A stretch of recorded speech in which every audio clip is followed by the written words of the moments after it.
അമ്മ ഇതെവിടുന്നാ വരുന്നേ? ഞാൻ എവിടെയെല്ലാം നോക്കി. ഞാൻ ദാമോട്ടന്റെ ബേക്കറി വരെ ഒന്ന് പോയതാടാ. എന്തിന്? കുറച്ച് ചോക്ലേറ്റും ഐസ്ക്രീമും വാങ്ങിക്കാൻ. മോൾക്ക് വയറുവേദനയല്ലേ? ഈ സമയാകുമ്പോ പെണ്ണിന് ഇതിനോടൊക്കെ വലിയ താല്പര്യോ.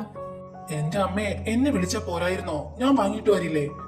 നീ കഴിക്കാൻ പോലും എണീറ്റ് വന്നില്ലല്ലോ, അതാ പിന്നെ വിളിക്കാതിരുന്നേ. അത് ഞാൻ ഉറങ്ങിപ്പോയി. മോളോ? അവൾ എണീറ്റിട്ടില്ല, നല്ല ഉറക്കത്തില്ല. കിടന്നോട്ടെ. ഈ സമയത്ത് മോൾക്ക് നല്ല വേദന ഉണ്ടാകുമെന്നാ ആദ്യ പറഞ്ഞത്. മാത്രല്ല ഇപ്പൊ തനിയെ കിടക്കാനാകും അവൾക്ക് ഇഷ്ടമെന്ന്.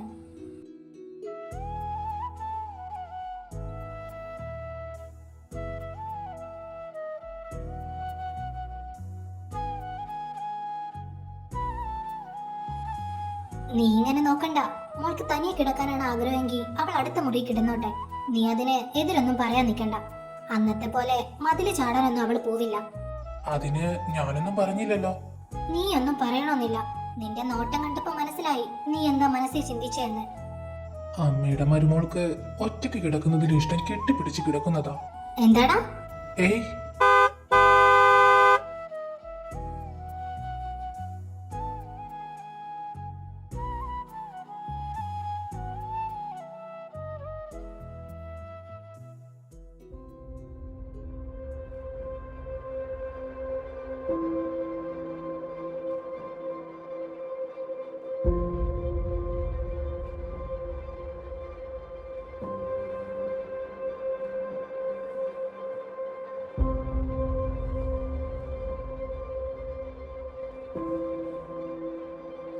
എന്തായിട്ട് തീ ഇങ്ങനെ സ്തംഭിച്ചു നിൽക്കുന്നേ?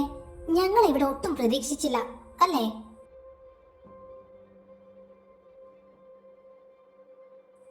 എന്താ ഒന്നും മിണ്ടാത്തത്? ഏട്ടത്തിക്ക് മനസ്സിലായില്ലേ ഞങ്ങളെ? ഏട്ടത്തിയുടെ ഭർത്താവിന്റെ അച്ഛനും അമ്മയും സഹോദരിയുവാ. മരുമകളെയും കൊച്ചുമകനെയും കാണണമെന്ന് ഇവർക്ക് വല്ലാത്തൊരാഗ്രഹം. നിങ്ങൾ അങ്ങോട്ട് വരില്ലെന്ന് പറഞ്ഞ സ്ഥിതിക്ക് ഞങ്ങൾ ഇങ്ങോട്ട് വരാൻ തീരുമാനിച്ചു. അതിഥികളെ മുറ്റത്ത് തന്നെ നിർത്തുന്നതാണോ ചൈത്രത്തിലുള്ളവരുടെ മര്യാദ?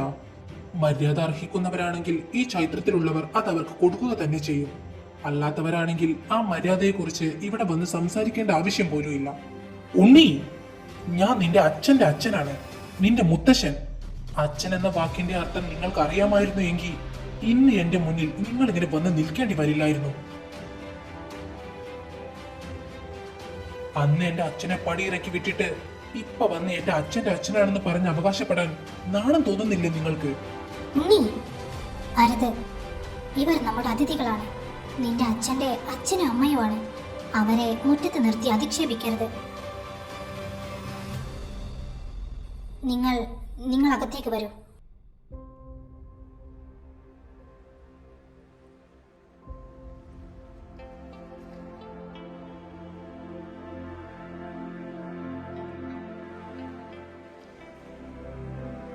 നിങ്ങളിരിക്കെ, ഞാൻ കുടിക്കാൻ എടുക്കാം.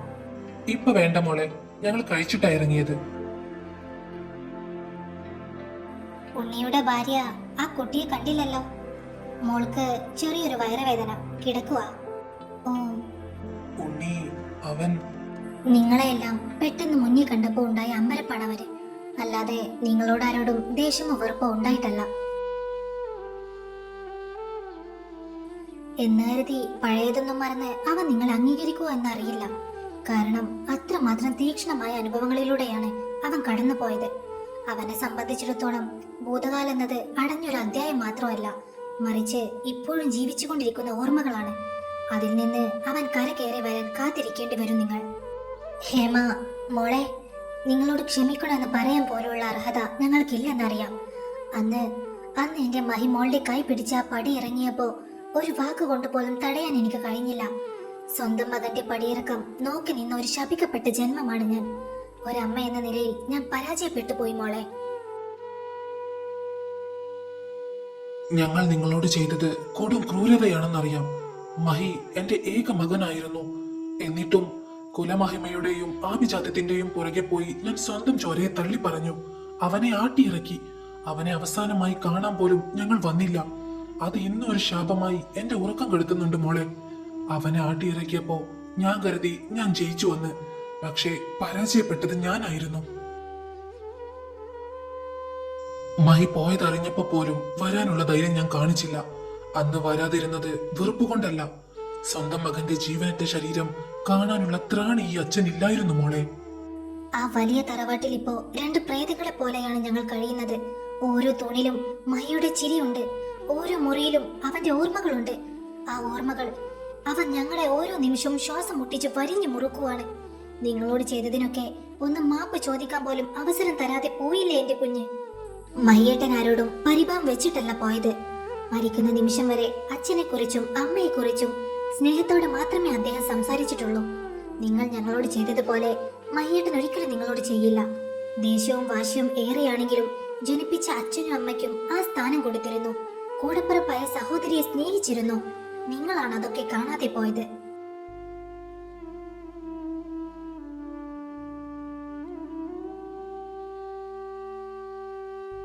എനിക്ക് നിങ്ങളോട് ഒരു പക്ഷെ ക്ഷമിക്കാനാകും. കാരണം ഞാൻ നിങ്ങളെ കാണുന്നത് മഹിയേട്ടനെ എനിക്ക് തന്ന രണ്ട് ദൈവങ്ങളായിട്ടാണ്. പക്ഷെ എന്റെ മകൻ അവൻ അങ്ങനെയല്ല. ഉണ്ണിക്ക് നിങ്ങളോട് ദേഷ്യമില്ലായിരിക്കാം, പക്ഷേ ഒരു കൊച്ചുമകന്റെ അവകാശത്തോടെ ഓടി വന്ന് കെട്ടിപ്പിടിക്കാൻ അവന് നിങ്ങളെ അറിയില്ല. മുറിവേറ്റൊരു ഭൂതകാലത്തെ മായ്ച്ചു കളയാൻ അല്പം സമയമെടുക്കും. നിങ്ങൾ കാത്തിരുന്നേ പറ്റൂ. അവന് നിങ്ങളെ ഉൾക്കൊള്ളാൻ കഴിയുന്ന അത്രയും കാലം. എത്ര കാലം വേണമെങ്കിലും ഞങ്ങൾ കാത്തിരിക്കാം മോളെ. ആയുസിന്റെ ബാക്കി പത്രം ഈ പടിവാതിൽക്കൽ തീർക്കണമെങ്കിൽ അതിനും ഞങ്ങൾ തയ്യാറാണ്. അതുകൊണ്ടാണ് ഞങ്ങൾ നേരിട്ട് ഇങ്ങോട്ട് വന്നത്. ബാക്കിയുള്ള കാലമെങ്കിലും ഞങ്ങൾക്ക് പ്രായശ്ചിത്തം ചെയ്യണം. എന്റെ മകന്റെ ഗന്ധമുള്ള ഈ മണ്ണിൽ നിങ്ങളോടൊപ്പം കഴിയണം. മഹിക്ക് കൊടുക്കാൻ കഴിയാത്ത സ്നേഹം എനിക്ക് ഉണ്ണിക്ക് കൊടുക്കണം. അവൻ എന്നെ തല്ലിയാലും ആട്ടി ഓടിച്ചാലും ഞാൻ ഇവിടെ നിന്ന് പോകില്ല. ഒരു പാപഭാരവും പേറി ആ തറവാട്ടിൽ ഇനി ഞങ്ങൾക്ക് ഇരിക്കാൻ വയ്യ മോളെ. മരിക്കുമ്പോ കൊച്ചുമകന്റെ കൈകളിൽ നിന്ന് ഒരു തുള്ളി വെള്ളം കുടിക്കണം. അത്രയേ ഉള്ളൂ ഇനി ഈ വൃദ്ധന്റെ ആഗ്രഹം. അതെ മോളെ, ഞങ്ങളെ ഇവിടെ നിൽക്കാൻ നിങ്ങൾ സമ്മതിക്കണം. നിങ്ങൾ ഇവിടെ നിൽക്കുന്നതിൽ എനിക്കോ ഉണ്ണിക്കോ യാതൊരു എതിർപ്പുമില്ല. ഇത് മഹിയേട്ടനുണ്ടാക്കിയ വീടാ. അദ്ദേഹത്തിന്റെ മാതാപിതാക്കൾക്ക് ഇവിടെ എപ്പോഴും സ്ഥാനമുണ്ട്. പക്ഷെ അദ്ദേഹത്തിന്റെ മകൻ, അവൻ നിങ്ങളെ അംഗീകരിക്കുന്ന കാര്യം അതിൽ എനിക്ക് ഉറപ്പ് തരാൻ കഴിയില്ല. അവന് നിർബന്ധിക്കാനും എന്നെ കൊണ്ട് പറ്റില്ല. നീ സമ്മതിച്ചല്ലോ മോളെ, അത് മതി. ഉണ്ണിയുടെ മനസ്സിലെ മഞ്ഞുരുകാൻ ഞങ്ങൾ കാത്തിരുന്നോളാം. കാരണം അവന്റെ ഭാഗത്താണ് ന്യായം. അവന് ഞങ്ങളെ വെറുക്കാൻ എല്ലാ അവകാശവും ഉണ്ട്. ആ വെറുപ്പിന്റെ ചൂടേറ്റ് തന്നെ ഞങ്ങളുടെ ശിഷ്ടകാലം തീരണം. അവന് ആരെയും വെറുക്കാൻ കഴിയില്ല അമ്മേ, അംഗീകരിക്കാനും കഴിയില്ല അമ്മേ.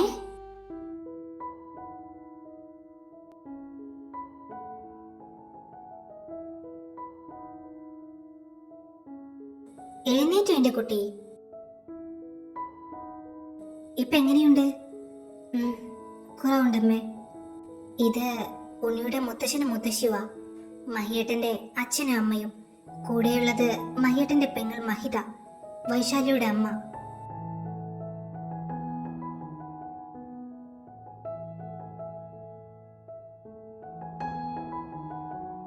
എന്താ മോളെ? ഉണ്ണിയേട്ടൻ ഉണ്ണി പറമ്പിലേക്ക് പോയേക്കുവാ. മോളെങ്ങോട്ടാ ഈ വയ്യാതെ? ഉണ്ണിയേട്ടന്റെ അടുത്തേക്ക്.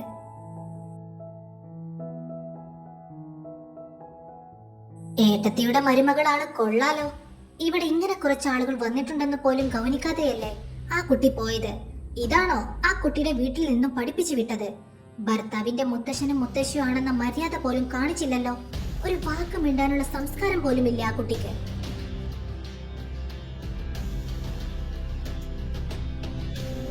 കണ്ടില്ലേ അച്ഛാ, ഇങ്ങനെയുള്ളതിനെയാണോ ഉണ്ണി താരി കെട്ടി ഈ വീട്ടിൽ കയറ്റിയത്? പ്രായത്തിന് മൂത്തവർ, അതും കുടുംബത്തിലെ കാരണവന്മാർ വന്ന് നിൽക്കുമ്പോ ഒന്ന് തിരിഞ്ഞു നോക്കുക പോലും ചെയ്യാതെ പുച്ഛിച്ച് തള്ളിപ്പോകണമെങ്കിൽ ആ കുട്ടിക്ക് എത്ര അഹങ്കാരം കാണും. ഉണ്ണി ഇങ്ങനെ ആയതിൽ അത്ഭുതപ്പെടാനൊന്നുമില്ല. കൂടെയുള്ളവളും അതേ സ്വഭാവം തന്നെയല്ലേ. മതി. എന്റെ മരുമകളെ കുറിച്ച് പറയാൻ മഹിതക്കാരും ഇവിടെ അധികാരം തന്നിട്ടില്ല. മര്യാദയില്ലാത്തതിനെ മര്യാദയില്ല എന്ന് തന്നെയല്ലേ പറയേണ്ടത്. ഉള്ള കാര്യം ഉള്ളതുപോലെ പറയാൻ ഈ മഹിതക്ക് മറ്റൊരാളുടെ അനുവാദം വേണ്ട. അത് മഹേശ്വരത്തിലായിരിക്കണം. ഇത് ചൈത്രമാണ്. ഇവിടെ വന്ന് ഇവിടത്തെ കുട്ടികളെ പറയാൻ ഈ ഹേമ സമ്മതിക്കില്ല. മഹിത പറഞ്ഞല്ലോ വേദു മര്യാദയില്ലാത്തവളാണെന്ന്. ഞങ്ങളുടെ വേദു മര്യാദ ഇല്ലാത്തവളല്ല, മറിച്ച് അർഹിക്കാത്തവർക്ക് മര്യാദ കൊടുത്ത് ശീലമില്ലാത്തവളാണ്. അത് ശരിയാ മോളെ. അവള് ചെയ്തതിൽ ഒരു തെറ്റും ഇല്ല. അവൾക്ക് ഞങ്ങൾ വെറും അപരിചിതരാണ്. അവളുടെ ഭർത്താവിന്റെ അച്ഛനെ മുറിപ്പെടുത്തിയവർ. അവളെന്തിന് ഞങ്ങളെ ഗൗനിക്കണം? അമ്മേ, അമ്മ എന്തിനാ ഇതിനെങ്ങനെ ന്യായീകരിക്കുന്നേ? ഈ വീട്ടിലെ മരുമകൾ എന്ന് പറയുന്നത് തറവാടിന്റെ പാരമ്പര്യം ഉയർത്തിപ്പിടിക്കേണ്ടവളാണ്, അല്ലാതെ വന്നു കയറിയ ഉടനെ ഇങ്ങനെ തൻ പ്രമാണിത്തം കാണിക്കേണ്ടവളല്ല. മധു, നീ ഒന്നും മിണ്ടാതിരിക്കെ. നമ്മൾ ഇങ്ങോട്ട് വന്നത് ആരെയും കുറ്റപ്പെടുത്താനല്ല, പ്രായച്ചിത്തം ചെയ്യാനാണ്. ആ പെൺകുട്ടി ചെയ്തത് അവൾക്ക് അവളുടെ ഭർത്താവിനോടുള്ള സ്നേഹം കൊണ്ടാണ്. ഇത് അവരുടെ വീടാണ്. നമ്മൾ അഭയാർത്ഥികളും അത് എപ്പോഴും ഓർമ്മയിലുണ്ടായിരിക്കണം. മഹിതയോടൊരു കാര്യം പറഞ്ഞേക്കാം. ഉണ്ണിയെ കാണുന്നത് പോലെ ഒരിക്കലും വേദുവിനെ കാണാൻ ശ്രമിക്കരുത്. ഉണ്ണി നിങ്ങൾക്ക് അവന്റെ രക്തമാണെന്ന ചെറിയ പരിഗണന തന്നേക്കും. എന്നാ വേദു അങ്ങനെയല്ല. വേദുവിന്റെ അച്ഛൻ വിശ്വനാഥും അമ്മ ആരതിയുമായിരിക്കാം, പക്ഷെ അവളെ വളർത്തിയത് എന്റെ മഹിയേട്ടനാണ്. വിശ്വട്ടനെ പോലെ എല്ലാവരെയും ക്ഷമയോടെ മനസ്സിലാക്കാൻ അവൾക്ക് കഴിയും. ആദ്യയെ പോലെ അതിരുകളില്ലാതെ സ്നേഹിക്കാനും അവൾക്ക് കഴിയും. അതുപോലെ തന്നെ എന്റെ മഹിയേട്ടനിലെ ആ ആഗ്നേയമായ ദേഷ്യവും അചഞ്ചലമായ വാശിയും അതേ തീവ്രതയോടെ പുറത്തെടുക്കാനും വേദത്തിന് നന്നായിട്ടറിയാം. ഉണ്ണിയെ വേദനിപ്പിക്കുന്നവർ ആരായാലും അവൾക്കവർ ശത്രുക്കളാണ്. അതിൽ മുത്തശ്ശനെന്നോ മുത്തശ്ശിയെന്നോ അപ്പച്ചിയെന്നോ എന്തിന് ഈ അമ്മയെന്നോ ഉള്ള വേർതിരിവ് പോലും അവൾ കാണിക്കില്ല. അത് ഞാൻ അവളിൽ നിന്നും മനസ്സിലാക്കിയ ഒരു കാര്യമാണ്. അതുകൊണ്ട് വേദുവിന്റെ അടുത്ത് പോകാതിരിക്കുന്നതാവും നിങ്ങൾക്ക് ഏറ്റവും ഉചിതം.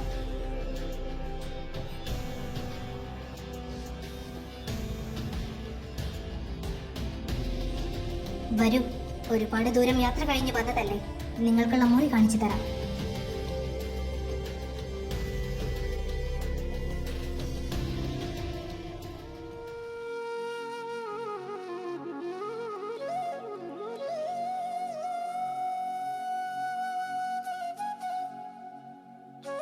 വേദ, എന്തിനാ ഇപ്പൊ ഇങ്ങോട്ട് വന്നത്?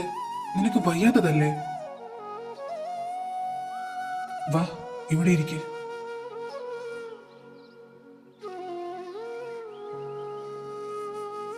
അവര് വന്നത് കൊണ്ടാണോ ഇവിടെ വന്നിരിക്കുന്നേ? എന്തോ അവരുടെ മുന്നിൽ നിൽക്കാൻ മനസ്സനുവദിക്കാത്തതുപോലെ. അവരെ കാണുമ്പോ എന്റെ അച്ഛന്റെ വേദന നിറഞ്ഞ മുഖം ഓർമ്മയിൽ വരുന്നു.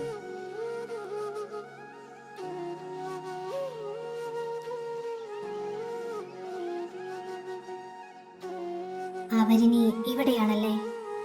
അറിയില്ല. അവർക്കിവിടെ നിൽക്കാൻ ആഗ്രഹമുണ്ടെങ്കിൽ തടസ്സം നിൽക്കാൻ എനിക്ക് കഴിയില്ല വേദ. ഉള്ളറിഞ്ഞ് സ്വീകരിക്കാനും എനിക്കാവില്ല. അവരുടെ മകന്റെ വീടല്ലേ, അവർക്ക് തോന്നുന്നത് വരെ നിൽക്കട്ടെ. അസുരൻ അതിന് കുഴപ്പമൊന്നുമില്ലേ?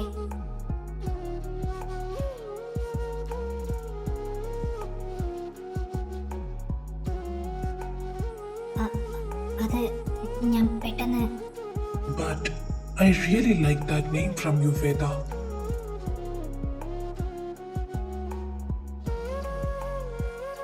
ഞാൻ ചോദിച്ചതിന് മറുപടി എന്താ തരാത്തെ?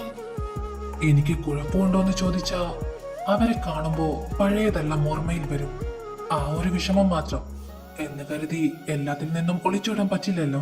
എല്ലാം നേരിടാൻ തന്നെ പഠിക്കണ്ടേ?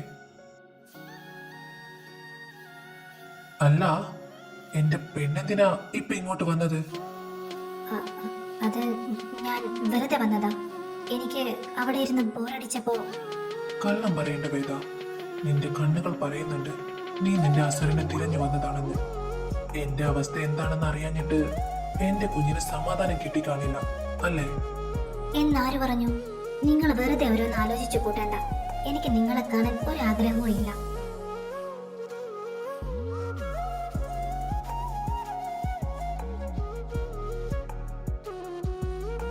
നീ എത്ര നിഷേധിച്ചാലും നിന്റെ ഉള്ളിൽ എന്താ എന്ന് എനിക്ക് മനസ്സിലാക്കാൻ പറ്റും വേദ. ഈ ചൂടുള്ള ശ്വാസവും നിന്റെ ഈ വിറയിലും എല്ലാം എനിക്ക് പറഞ്ഞു തരുന്നുണ്ട് നീ എന്നെ എത്രമാത്രം ആഗ്രഹിക്കുന്നുണ്ടെന്ന്. ഉണ്ണിയേട്ടാ, വീട്ടെ ആരെങ്കിലും കാണും. പറമ്പിലൊക്കെ പണിക്കാരുള്ളതാ. കണ്ടാലെന്താ? എന്റെ ഭാര്യയല്ലേ ഞാൻ ചേർത്ത് പിടിച്ചത്. നീ എപ്പോഴാ വേദ നിന്റെ ഈ മുഖംമൂടി അഴിച്ചു വെക്കുന്നത്? നിന്റെ ഈ വെറുപ്പും വാശിയും എനിക്ക് മുന്നിൽ തോറ്റുപോയി എന്ന് സമ്മതിക്കാൻ നിനക്ക് അത്രക്ക് മടിയാണോ? എനിക്കിപ്പോഴും നിങ്ങളെ വെറുപ്പ് തന്നെയാ. എന്നാ പറ. ഞാൻ നിന്റെ അടുത്ത് വരുമ്പോ, നിന്നെ ഇങ്ങനെ ചേർത്ത് പിടിക്കുമ്പോ, നിന്നെ പുണരുമ്പോ, നിന്നെ ചുംബിക്കുമ്പോ നീ എന്താ ഒഴിഞ്ഞു മാറാത്തത്? എന്തിനാ നീ എന്നിലേക്ക് കൂടുതൽ എടുക്കുന്നത്?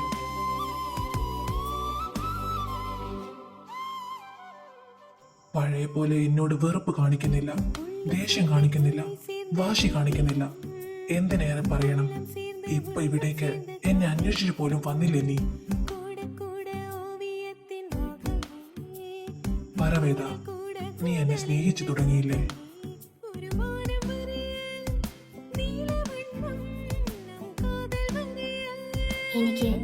എനിക്കറിയില്ല. നിങ്ങളെ കാണുമ്പോൾ, നിങ്ങൾ എൻ്റെ അടുത്ത് വരുമ്പോൾ ഞാനല്ലാതായി മാറുന്ന പോലെ. നിങ്ങളെ വെറുക്കണമെന്ന് ഓരോ നിമിഷവും ഞാൻ കരുതുന്നുണ്ട്. പക്ഷേ ആ വെറുപ്പിന് മുകളിൽ കരുത്തുള്ള മറ്റെന്തോ ഒന്ന് എൻ്റെ ഉള്ളിൽ കീഴടക്കുന്നത് പോലെ. അതെന്താണെന്ന് നീയായിട്ട് തന്നെ സ്വയം തിരിച്ചറിയണം വേദ. ആ തിരിച്ചറിവിലാണ് നമ്മുടെ ഈ ബന്ധം പൂർണ്ണമാകുന്നത്. വാ, സന്ധ്യയാകാറായി. ഈ സമയത്ത് ഇവിടെ ഇരിക്കുന്നത് അത്ര നല്ലതല്ല.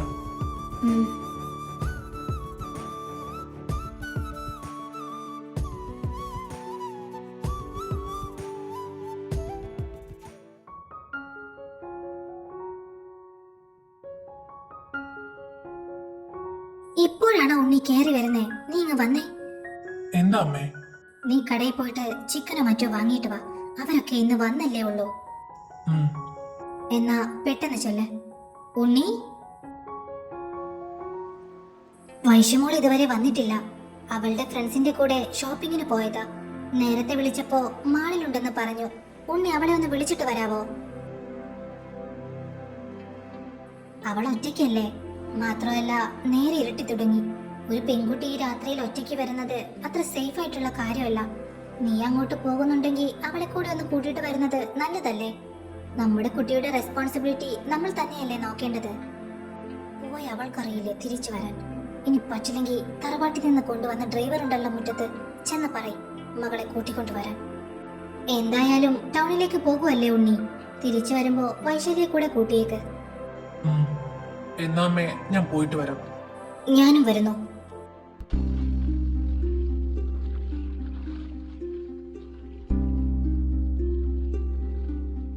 വേദു, മോൾക്ക് വയ്യാത്തതല്ലേ? ഇത്രയും നേരം പറമ്പിൽ ചെന്നിരിക്കുമല്ലായിരുന്നോ? ഇനി ചെന്ന് കുറച്ചു നേരം റെസ്റ്റ് എടുക്ക്. എനിക്ക് പോണം അമ്മേ. കുട്ടിക്ക് വയ്യാത്തതല്ലേ? മാത്രമല്ല, ഈ അവസ്ഥയിൽ പെൺകുട്ടികള് സന്ധ്യാസമയത്ത് പുറത്തിറങ്ങാൻ പാടില്ല, ദോഷവാ. ഇനി കുഞ്ഞേട്ടന്റെ കൂടെ പോണോന്ന് പറഞ്ഞില്ലേ? വേദിക, കുട്ടിക്ക് പറഞ്ഞ മനസ്സിലാകില്ലേ? ചെന്ന് റെഡി ആയിട്ട് വാ.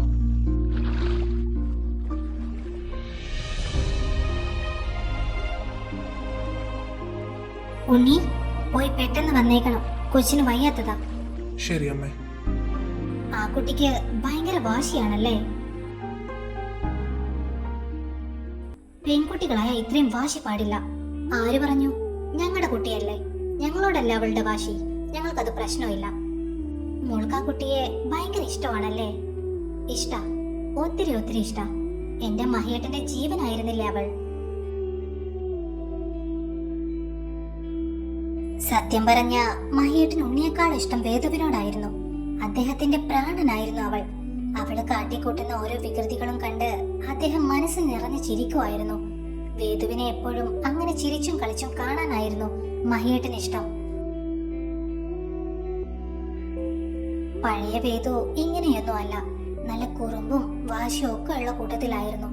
എന്നാ ഇവരുടെ കല്യാണം കഴിഞ്ഞതോടെ അവൾ ആകെ മാറിപ്പോയി. പണ്ടത്തെ ആ പ്രസരിപ്പൊക്കെ എവിടെയോ പോയി. ഉള്ളിലെ ചിരി ആരോ കവർന്നെടുത്തതുപോലെ.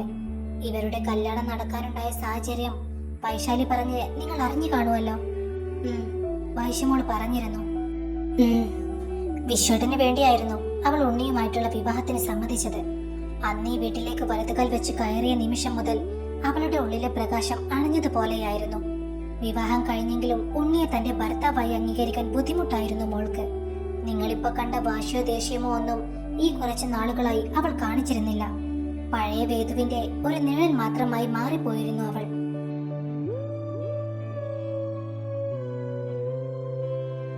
ഇപ്പൊ അവളുടെ വാശി കണ്ടപ്പോ അവളുടെ പഴയ രൂപത്തിലേക്ക് തിരിച്ചു വരികയാണെന്ന് എനിക്ക് തോന്നുന്നു. എന്റെ മകനെ അവൾ സ്നേഹിച്ചു തുടങ്ങിയിരിക്കുന്നു. അവളുടെ കുറുമ്പും വാശിയും ഉണ്ണിയുടെ മേലുള്ള ആ അധികാരമൊക്കെ കാണുമ്പോ എനിക്ക് വല്ലാത്ത സന്തോഷമാണ് തോന്നുന്നത്. ആ പഴയ പ്രസരിപ്പ് അവളുടെ മുഖത്ത് വീണ്ടും തെളിയുന്നുണ്ടല്ലോ. പക്ഷെ ഭാവിയിൽ ഇത് നിങ്ങൾക്ക് തന്നെ ഒരു വലിയ തലവേദനയാകും ഏട്ടത്തി. ഇത്രയും തന്റെ ഇടവും പിടിവാശിയും കാണിക്കുന്ന ഒരു മരുമകൾ വന്നാൽ കുടുംബത്തിന്റെ സമാധാനം പോയി കിട്ടും. നോക്കിക്കോ, എന്റെ കുടുംബത്തിന്റെ സമാധാനം എന്ന് പറയുന്നത് എന്റെ മക്കൾ സന്തോഷത്തോടെ ഇരിക്കുന്നതിലാണ്. വേദു സന്തോഷവതിയാണ് എങ്കിൽ ഉണ്ണിയും സന്തോഷവാനായിരിക്കും. അവൾ ഉണ്ണിയെ നോക്കുന്നത് പോലെ മറ്റാർക്കും നോക്കാൻ കഴിയില്ല. അമ്മേ, ഞങ്ങൾ ഇറങ്ങുവാ. ചെല്ലാൻ വാ.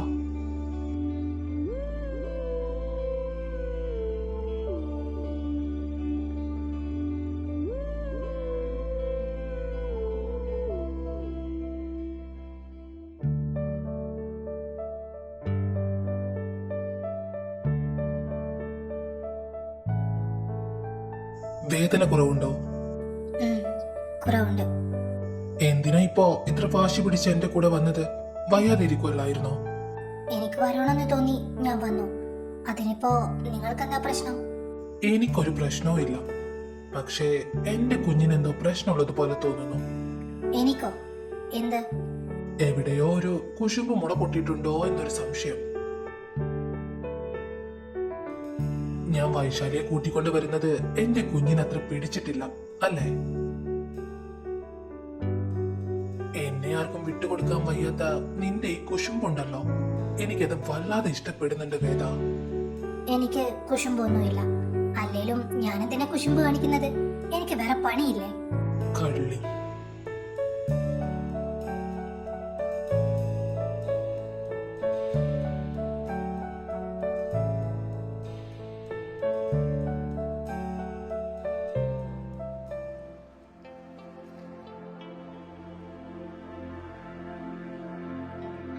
ഉണ്ണി, എനിക്കറിയായിരുന്നു നീ വരുമെന്ന്.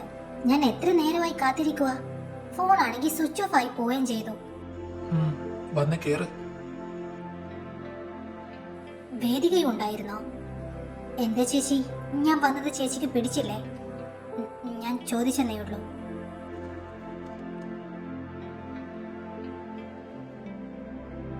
ഉണ്ണി, മുത്തശ്ശനും മുത്തശ്ശിയൊക്കെ വന്നല്ലേ? എന്നെ അമ്മ വിളിച്ചിരുന്നു. ആക്ച്വലി എനിക്ക് ഒഴിവാക്കാൻ പറ്റാത്തൊരു മീറ്റിംഗ് ഉണ്ടായിരുന്നു. അതാ അവര് വരുന്ന ടൈമിൽ എനിക്ക് അവിടെ എത്താൻ പറ്റാതിരുന്നേ. മീറ്റിംഗോ? ചേച്ചിയുടെ അമ്മ പറഞ്ഞത് ഷോപ്പിംഗ് എന്നാണല്ലോ. ആ, അത് എൻ്റെ ഒരു പഴയ ഫ്രണ്ടുമായിട്ടൊരു മീറ്റിംഗ്. അത് കഴിഞ്ഞപ്പോ ഒന്ന് ഷോപ്പിങ്ങിന് പോകാമെന്ന് കരുതി. ഓ ഉണ്ണി, മുത്തശ്ശൻ നിന്നെ കണ്ടപ്പോ ഒരുപാട് സന്തോഷിച്ചു കാണും അല്ലേ?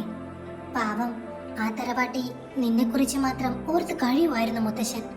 പിന്നെ അദ്ദേഹത്തിന് വേറെ പണിയില്ലല്ലോ. മുത്തശ്ശൻ മാത്രമല്ല, മുത്തശ്ശിയും. നീ അവിടെ വന്ന തറവാടിന്റെ ഐശ്വര്യം തിരിച്ചു വരുമെന്ന മുത്തശ്ശി എപ്പോഴും പറയാറ്. ഓ, പറയുന്ന കേട്ടാ തോന്നും അവിടെ ഐശ്വര്യം നിറഞ്ഞു തൊടുമ്പോണെന്ന്. ഇമാതിരി സാധനങ്ങളല്ലേ അവിടെ ഉള്ളത്. ഉണ്ണി എന്താ ഒന്നും പറയാത്തെ? എനിക്ക് അങ്ങോട്ട് വരാൻ താല്പര്യമില്ലാത്തത് കൊണ്ടല്ലേ അവരിങ്ങോട്ട് വന്നത്. അതുകൊണ്ട് ഇനി ആ തറവാട്ടിലേക്ക് പോകുന്ന കാര്യം പറയേണ്ട ആവശ്യമില്ല വൈശാലി.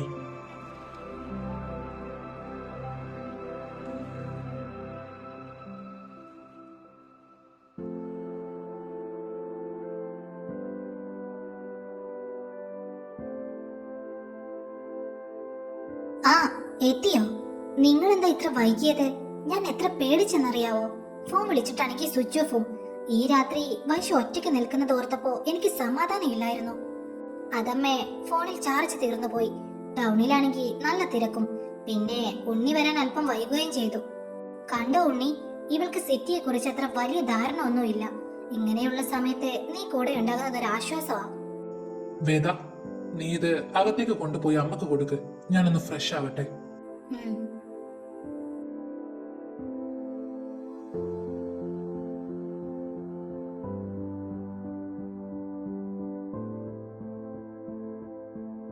എന്താ വൈശു, നിന്റെ മുഖം വല്ലാതിരിക്കുന്നേ?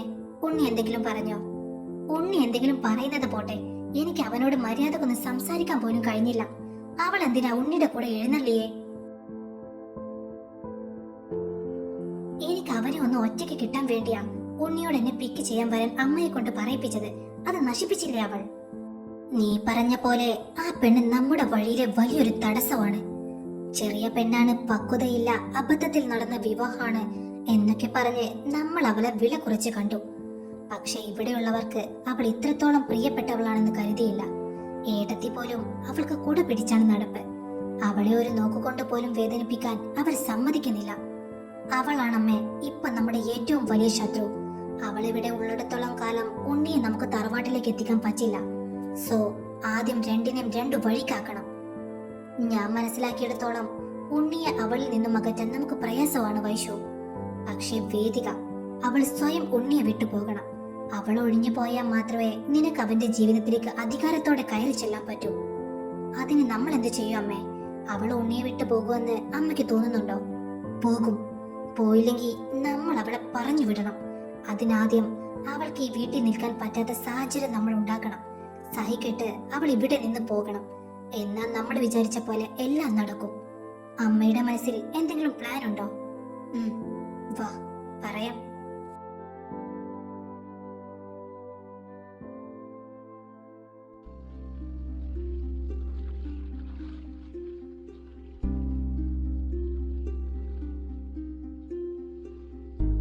മോള് ഇവരുടെ കോളേജിൽ തന്നെയാണല്ലേ പഠിക്കുന്നത്?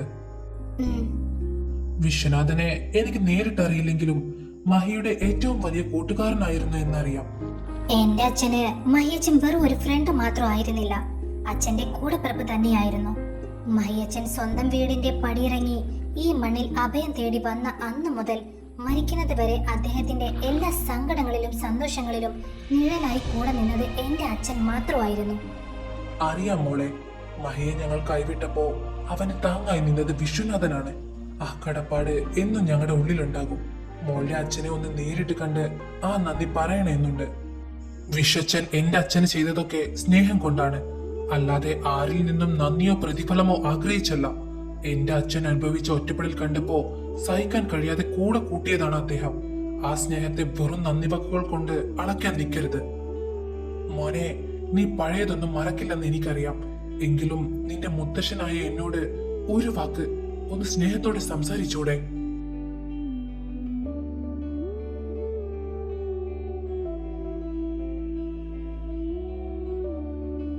അവന് കുറച്ച് സമയം വേണച്ചാ. കണ്ടും കേട്ടും വളർന്ന കാര്യങ്ങളൊന്നും അത്ര പെട്ടെന്ന് മാഞ്ഞു പോകില്ലല്ലോ. പതിയെ പതിയെ എല്ലാം ശരിയായിക്കോളും. അച്ഛൻ വിഷമിക്കാതെ കഴിക്കാൻ നോക്ക്.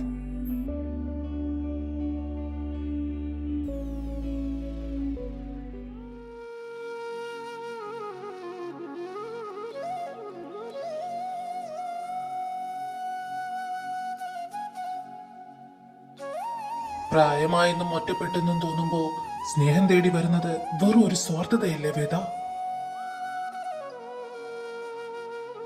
ഈ മണ്ണിലേക്ക് ഇന്നവർ അധികാരത്തോടെ കയറി വന്നപ്പോ എനിക്ക് ഓർമ്മ വന്നത് എന്റെ അച്ഛന്റെ നിറഞ്ഞ കണ്ണുകളാണ്. അന്ന് ശപിച്ചുകൊണ്ട് പടിയിറക്കി വിട്ടവർ ഇന്ന് രോഗിയാണെന്നും അവശനാണെന്നും പറഞ്ഞു വരുമ്പോ എല്ലാം മറന്ന് ഞാൻ കെട്ടിപ്പിടിക്കണം എന്നാണോ എല്ലാവരും പറയുന്നത്? അതിന് എല്ലാവരും പറയുന്നത് എന്തിനാ ഉണ്ണിയേട്ടൻ കേൾക്കുന്നത്? ഉണ്ണിയേട്ടനെ സ്നേഹിക്കുന്നവരുടെ വാക്ക് മാത്രം കേട്ടാ പോരെ? ഞാൻ നിങ്ങളോട് ഒരിക്കലും പറഞ്ഞിട്ടില്ല അവരോട് ക്ഷമിക്കണമെന്ന്. അമ്മയ്ക്ക് അവരോട് സഹതാപമുണ്ട്, അത് അമ്മയുടെ സ്വഭാവമാണ്. പക്ഷേ ആ അമ്മയെ അവരോട് ക്ഷമിക്കണമെന്ന് പറഞ്ഞ് നിങ്ങളെ നിർബന്ധിച്ചിട്ടില്ല ഉണ്ണിയേട്ടാ. അമ്മയെ പോലെ നിന്റെ ഉള്ളിൽ അവരോട് സഹതാപം തോന്നിയില്ലേ? ഇല്ല, അവരോടുള്ള സഹതാപത്തെക്കാളും എന്റെ ഭർത്താവിന്റെ സമാധാനത്തിനാണ് ഞാൻ മുൻഗണന നൽകുന്നത്. അവർ ചെയ്ത തെറ്റിന് മാപ്പില്ല എന്ന് നിങ്ങളുടെ മനസ്സ് പറയുന്നുണ്ടെങ്കിൽ അതിനൊപ്പം നിൽക്കാൻ തന്നെയാണ് എന്റെ തീരുമാനം. കാരണം എനിക്ക് നിങ്ങളെ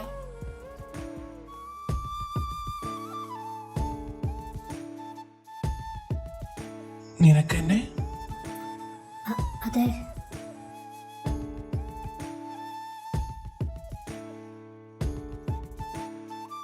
വേണ്ട വേദ, ഇപ്പൊ നീ എന്നോട് ആ വാക്ക് പറയണ്ട.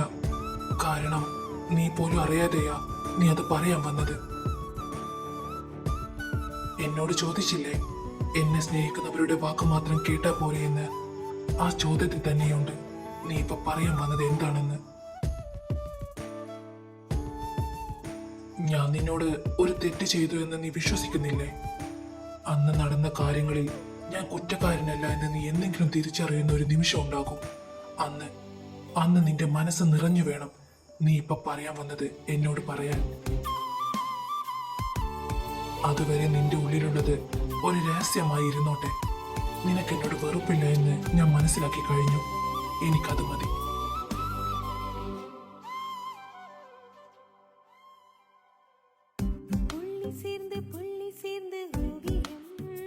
വാ, വന്ന് കിടക്ക്. നാളെ ഫ്രഷേഴ്സ് ഡേ അല്ലേ? നേരത്തെ പോണ്ടേ എന്റെ പെണ്ണിന്? എന്റെ ഭഗവതി, എന്താ, എന്തു പറ്റി? നാളെ ഫ്രഷേഴ്സ് ഡേ മറന്നല്ലേ ഈശ്വര. എന്താ വേദ? അതൊന്നുമില്ല. തൽക്കാലം അസുരം ചെന്ന് കിടക്കാൻ നോക്ക്. എനിക്ക് കുറച്ച് പണിയുണ്ട്.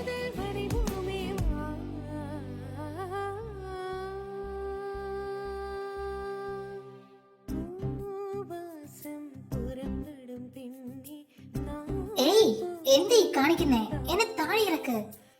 ബാക്കി പണിയൊക്കെ ഇനി നാളെ ചെയ്യാം. ഇപ്പൊ വന്ന് ഉറങ്ങാൻ നോക്ക്.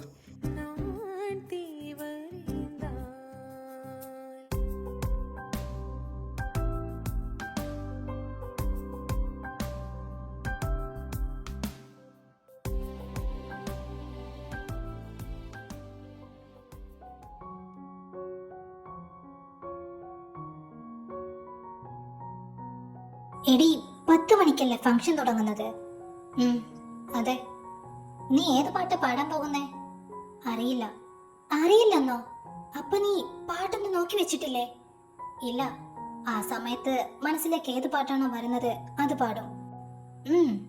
എന്നാലും സാരമില്ല. പാട്ടിന്റെ കാര്യത്തിൽ എനിക്ക് നിന്നെ പേടിയില്ല. നീ പാടി തുടങ്ങിയ പിന്നെ ഓഡിറ്റോറിയം സൈലന്റ് ആയിക്കോളും. എടി, ഓഡിറ്റോറിയം മുഴുവൻ നിറഞ്ഞിരിക്കുക. നമ്മുടെ ഡിപ്പാർട്ട്മെന്റ് മാത്രമല്ല, എല്ലാ ഡിപ്പാർട്ട്മെന്റിന്റെയും ഫ്രഷേഴ്സ് ഡേ ഒരുമിച്ചാ. ആ ഡിപ്പോളി. അപ്പോ പുറത്തു നിന്ന് പ്രോഗ്രാം കാണേണ്ടി വരുമെന്ന് സാരം. പേടിക്കേണ്ട, ഞാൻ 3 സീറ്റ് എങ്ങനെയൊക്കെയോ ഒപ്പിച്ചിട്ടുണ്ട്. നമ്മുടെ ക്ലാസ്സിലെ വൈഭവില്ലേ, അവനെ അവിടെ നിർത്തിയേക്കുവാ. നിങ്ങൾ വാ. പെട്ടെന്ന് ചെന്നില്ലെങ്കിൽ ആ വൈഭവിനെയും പിടിച്ച് പുറത്താക്കി പിള്ളേർ അവിടെ കയറിയിരിക്കും. എടി, ഇവിടെ. എന്റെ നിർമ്മയി, നീ എവിടെ പോയി കിടക്കുവായിരുന്നു? നീ എന്നെ ഏൽപ്പിച്ചിട്ട് പോയത് വലിയ പണിയായി പോയി. ഓരോ മിനിറ്റിലും 2-3 പിള്ളേര് വന്ന് ഇവിടെ ഇരിക്കട്ടെ എന്ന് ചോദിക്കും. ഓരോരുത്തരെയും ആളുണ്ട് ആളുണ്ട് എന്ന് പറഞ്ഞ് ഞാൻ ഓടിച്ചു വിട്ടതാ. ഞാൻ ഇവരെ തിരക്കി പോയതായിരുന്നടാ. Anyway, thanks ഡമുത്തെ. ഓ, വരവ് വെച്ചിരിക്കുന്നു. വാ, വന്നിരിക്കെ. എടി ഐഷു, ആ ബ്ലൂ ഷർട്ട് ഇട്ടവനെ നോക്കിയേ. കൊള്ളാം അല്ലേ? ഒരു mass look.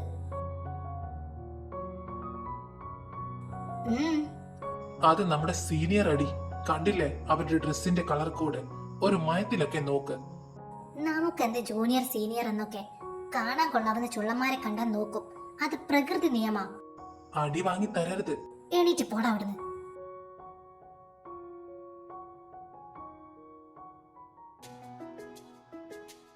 Good morning friends. ഈ പ്രഭാതത്തിൽ ഈ ആവേശത്തിന്റെ നടുവിൽ നിൽക്കുമ്പോ ഒന്ന് ചോദിച്ചോട്ടെ, R you guys ready? Yes. കേട്ടില്ല. രാവിലെ ഫുഡ് കഴിക്കാതെയാണോ എല്ലാവരും കോളേജിൽ വന്നേക്കുന്നത്? ഈ ആവേശം വെച്ച് നമ്മളെങ്ങനെ ഫ്രഷേഴ്സ് ഡേ ആഘോഷിക്കും? നോക്കൂ ഗൈസ്, ഇത് വെറും ഒരു ദിവസമല്ല. നിങ്ങളുടെ ഈ 2 വർഷത്തെ കോളേജ് ലൈഫിന്റെ സ്റ്റാർട്ടിംഗ് ആണ്.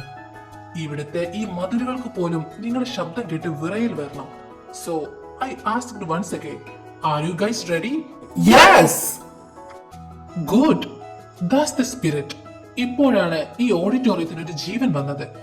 അപ്പോ ഈ മനോഹരമായ ക്യാമ്പസിലേക്ക്, ഈ വലിയ കുടുംബത്തിലേക്ക് നിങ്ങൾക്ക് എല്ലാവർക്കും ഹൃദയം നിറഞ്ഞ സ്വാഗതം. ഇന്നിവിടെ പരിധികളൊന്നുമില്ല. തകർപ്പൻ ഡാൻസ് ഉണ്ടാകും, നല്ല പാട്ടുണ്ടാകും. പിന്നെ ഞങ്ങളുടെ പ്രിയപ്പെട്ട ജൂനിയേഴ്സിന് വേണ്ടി ചില മധുരമായ പണികളും ഞങ്ങൾ അണിയറയിൽ കരുതി വെച്ചിട്ടുണ്ട്. ഞാൻ പറഞ്ഞത് കേട്ട് ആരും പേടിക്കൊന്നും വേണ്ട.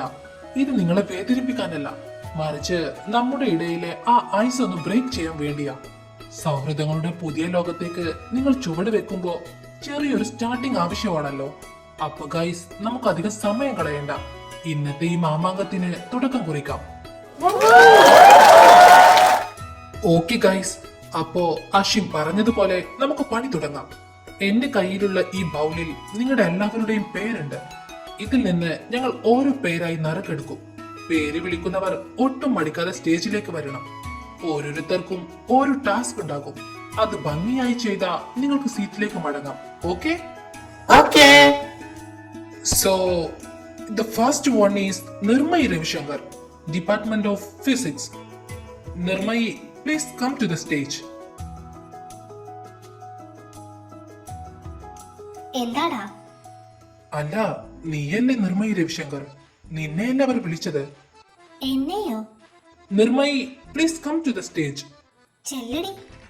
എന്റെ ഭഗവതി, ആദ്യത്തെ ആണി എന്റെ നെഞ്ചത്തായിരുന്നു. Come on നിർമ്മയി.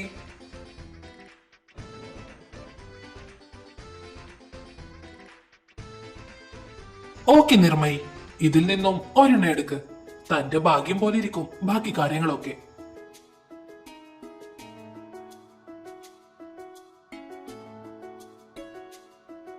ഗൈസ്, പണി പാളിയെന്ന് തോന്നുന്നു. ഇതിൽ പറഞ്ഞിരിക്കുന്നത് സ്റ്റേജിൽ നിൽക്കുന്ന നിർമ്മയി ഓഡിറ്റോറിയത്തിൽ ഇരിക്കുന്ന ഏതെങ്കിലും ഒരു സാറിനെ സ്റ്റേജിലേക്ക് വിളിച്ചു വരുത്തണം. സാറിനെയോ? എന്റെ പൊന്നു ചേട്ടന്മാരെ, നിങ്ങൾ എന്നെ ഈ കോളേജിൽ നിന്ന് പുറത്താക്കുവോ? ഏയ്, ഡോണ്ട് വരി നിർമ്മയി, ഇന്ന് ഫ്രഷേഴ്സ് ഡേ അല്ലേ. അവർ തന്നെ വഴക്കൊന്നും പറയാൻ പോകുന്നില്ല. ദേ, സാറുമാരൊക്കെ അവിടെ ഇരിപ്പുണ്ട്. അവരിൽ നിന്ന് ഏതെങ്കിലും ഒരു സാറിനെ ഇങ്ങോട്ട് വിളിക്കുക. എന്റെ ഭഗവതി, ആരെ വിളിക്കും? യെസ്, കിട്ടി. നന്ദു സാർ. ഞാൻ വിളിക്കുന്നത് നന്ദു സാറിനെയാ. ഓക്കെ, നന്ദു സാർ, ദയവായി ഒന്ന് സ്റ്റേജിലേക്ക് വരാമോ?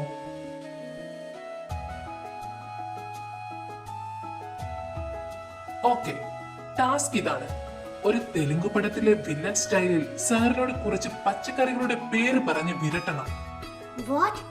പച്ചക്കറിയോ? പച്ചക്കറിയല്ലല്ലോ, പച്ചക്കറിയല്ലേ. നീ പൊളിക്കും മോളെ.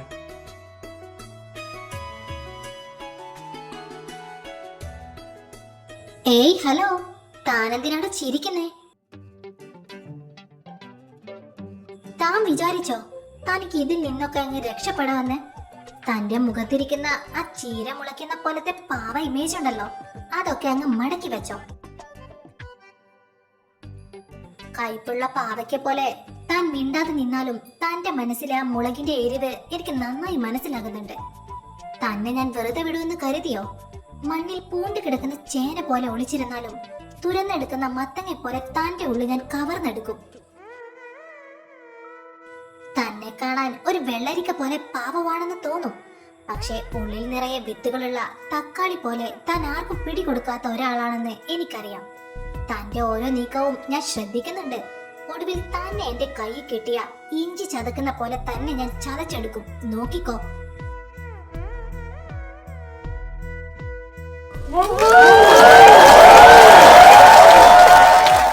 വാവ്, സൂപ്പർ നിർമ്മയി. പച്ചക്കറി വെച്ച് ഇത്രയും ഭീകരമായി ഒരാളെ വിരട്ടാൻ നിനക്കേ കഴിയൂ. സാറിന് എന്ത് തോന്നുന്നു? സത്യം പറഞ്ഞ അവൾ പറഞ്ഞ ഓരോ പച്ചക്കറികൾക്കും എന്നോട് എന്തോ ഒരു ബന്ധമുള്ള പോലെ എനിക്ക് തോന്നി. പാവയ്ക്കയുടെ കയ്പും മുളകിന്റെ എരിവും ഒക്കെ എന്റെ ഉള്ളിലുണ്ടെന്ന് അവൾ കൃത്യമായി തിരിച്ചറിഞ്ഞു. ഇതിനെ ഒരു വിരട്ടലായിട്ടല്ല, എന്റെ മനസ്സ് വായിച്ചതായിട്ട് എനിക്ക് തോന്നിയുള്ളൂ. ഇത്രയും മധുരമായ ഒരു ഭീഷണി എന്റെ ലൈഫിൽ ആദ്യമായിട്ടാണ് ഞാൻ കേൾക്കുന്നത്. Well done Nirmayi. Okay, thank you sir. ഇതൊരു സ്പോർട്സ്മാൻ സ്പിരിറ്റിൽ മാത്രം എടുത്ത് ഞങ്ങളെ കൂടെ നിന്നതിന്. അപ്പോ thank you Nirmayi. Got your seat.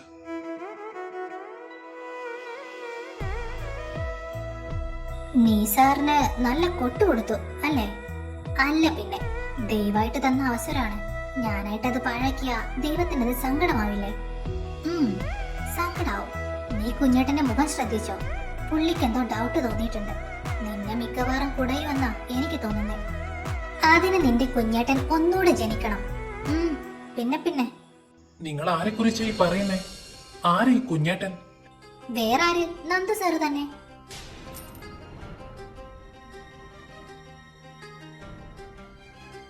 Nandu സാറോ? അത് പിന്നെ നന്ദു സാറ് വേദികയുടെ കുഞ്ഞേട്ടനാണോ? നന്ദു സാർ വേദികയുടെ ബ്രദർ ആണെങ്കിൽ നീൽ സാർ വേദികയുടെ ഹസ്ബൻഡ് ആണ് അല്ലേ?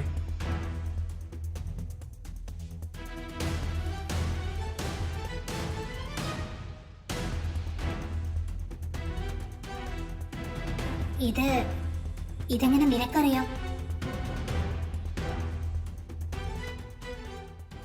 ഗൈസ്, അപ്പോ ആദ്യത്തെ വെടിക്കെട്ട് കഴിഞ്ഞു. ഇനി അടുത്തയാൾ. നമ്മുടെ ഈ ബൗളിൽ നിന്ന് ഇനി ഒരു ഭാഗ്യവതിയെയോ ഭാഗ്യവാനെയോ തിരഞ്ഞെടുക്കാം.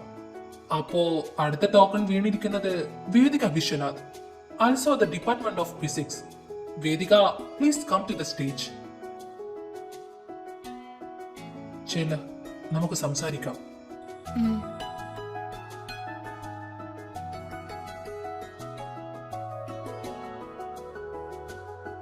വെൽക്കം വേദിക. വേദികയെ കുറിച്ച് ഞങ്ങൾക്ക് നേരത്തെ ചില ഇൻഫർമേഷൻസ് കിട്ടിയിട്ടുണ്ട്. വേദിക നല്ലൊരു ഗായികയാണെന്ന്, ശരിയല്ലേ? ഏയ്, കുറച്ചൊക്കെ പാടും. കുറച്ചൊക്കെ പാടിയാ പോരാ, ഇന്ന് നന്നായി തന്നെ പാടണം. വേദികയുടെ ടാസ്ക് ഇതാണ്. ഈ വേദിയിലിരിക്കുന്ന ഒരാളെ മനസ്സിൽ സങ്കല്പിക്കുക. അത് ആരായാലും കുഴപ്പമില്ല. ആ വ്യക്തിയെ മാത്രം മനസ്സിൽ സങ്കല്പിച്ച് അയാളോട് നിനക്ക് എന്താണ് തുറന്നു പറയാനുള്ളത് അതൊരു പാട്ടായി പാടണം. വാക്കുകൾ കൊണ്ട് പറയാൻ മടിക്കുന്നത് പാട്ടിലൂടെ അറിയിക്കാം.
വാവ്, സിംപ്ലി സൂപ്പർ വേദിക. അല്ല, താനീ പാട്ട് ആരെ മനസ്സിൽ കണ്ട പാടിയതെന്ന് ഞങ്ങൾക്കറിയാൻ വല്ല വഴിയും ഉണ്ടോ? ഒരിക്കലും ഇല്ല. എന്നോട് പറഞ്ഞത് വാക്കുകൾ കൊണ്ട് പറയാൻ മടിക്കുന്നത് പാട്ടിലൂടെ അറിയിക്കാമെന്നാണ്. അപ്പോ അദ്ദേഹത്തിന്റെ പേര് വെളിപ്പെടുത്തുന്നത് ശരിയല്ലല്ലോ, അല്ലേ അക്ഷയേട്ടാ? മാത്രമല്ല, ഞാൻ ആർക്ക് വേണ്ടിയാണോ പാടിയത് അദ്ദേഹം ഇപ്പൊ അത് തിരിച്ചറിഞ്ഞു കാണും. എനിക്കത് മതി.